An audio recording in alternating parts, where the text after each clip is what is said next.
first time for many years. I talked about it during the campaign for over 20 years, so I'm happy about that. The economy is very, very strong.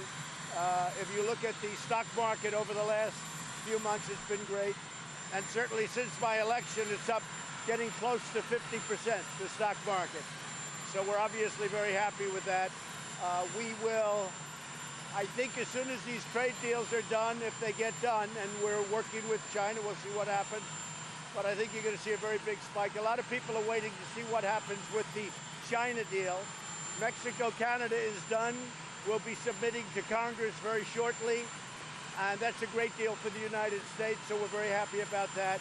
And I am now, as you know, going to Alabama. Some of you are joining me, but I look forward to it. I'll be meeting with Governor Ivey, the people of Alabama. They got hit very hard by the tornadoes. We're stopping there. Then we're going to Florida. And we're going to do a lot of work. We'll be working very hard. I feel very badly for Paul Manafort. I think it's been a very, very tough time for him.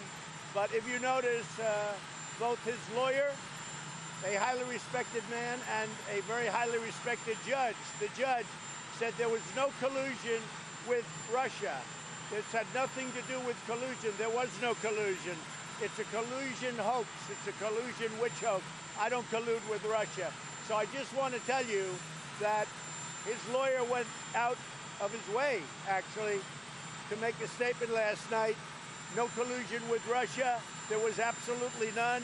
The judge, I mean, for whatever reason, I was very honored by it, also made the statement that this had nothing to do with collusion with Russia. So, you know, keep it going. Let's go. Keep the hoax going. Just a hoax. Senator Burr said there's no collusion. You look at Devin Nunes and the House Intelligence Committee, they said there's no collusion. And guess what? There is none. What? Well, it's a step. I think you'll probably find out it averages out. The unemployment rate just went lower. We're down now to 3.8%, so we had very good news in that. I think the big news really was that wages went up. And that's great for the American worker. That's something people, I don't know if they ever expected to see it. Yeah? Mr. President, we're hearing rumblings from China that they're not really positive about a trade deal and that perhaps may not happen. Where is that? Well, I haven't heard that. I think they're doing well, but if it happened that way, we'll do even better. We'll do very well either way, with or without a deal. But you're telling me something that I have not heard.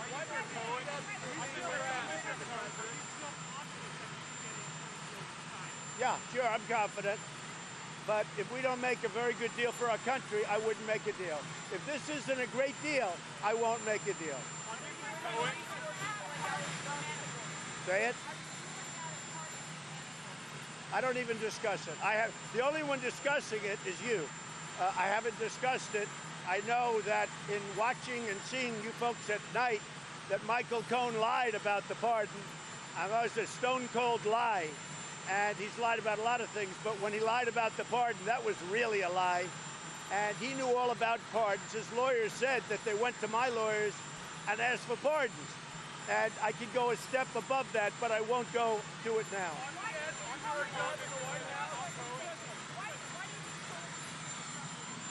Why what? It's the most ridiculous suit I've ever seen. Bad lawyer. I had a bad lawyer. Go ahead. That happens.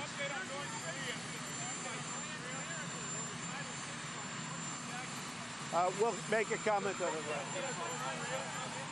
Talk. You're competing with a helicopter, John.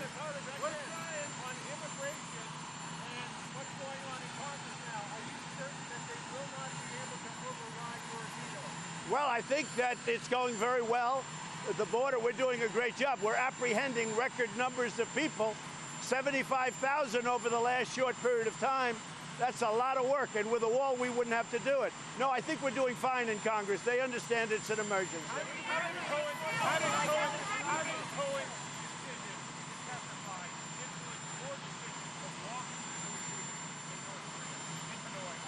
Well, time will tell, but I have a feeling that our relationship with North Korea, Kim Jong-un and myself, Chairman Kim. I think it's a very good one. I think it remains good. I would be surprised in a negative way if he did anything that was not per our understanding. But we'll see what happens. Look, when I came in, under the Obama administration, North Korea was a disaster. You were going to war, folks, whether you know it or not. You were going to war. There was no talking.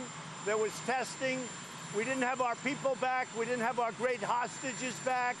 Now we're getting the remains. We're doing a lot of things now. This was a disaster.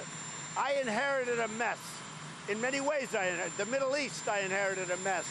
And it's straightening out a lot. We're doing very well there. I inherited a mess.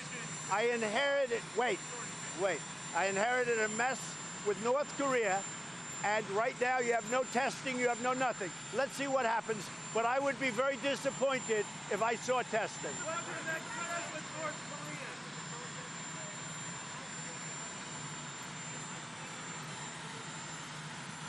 Korea? I thought yesterday's vote by the House was disgraceful, because the Democrats have become an anti-Israel party. They've become an anti-Jewish party. And I thought that vote was a disgrace. And so does everybody else if you get an honest answer. If you get an honest answer from politicians, they thought it was a disgrace. The Democrats have become an anti-Israel party. They've become an anti-Jewish party. And that's too bad. I'm going to Alabama.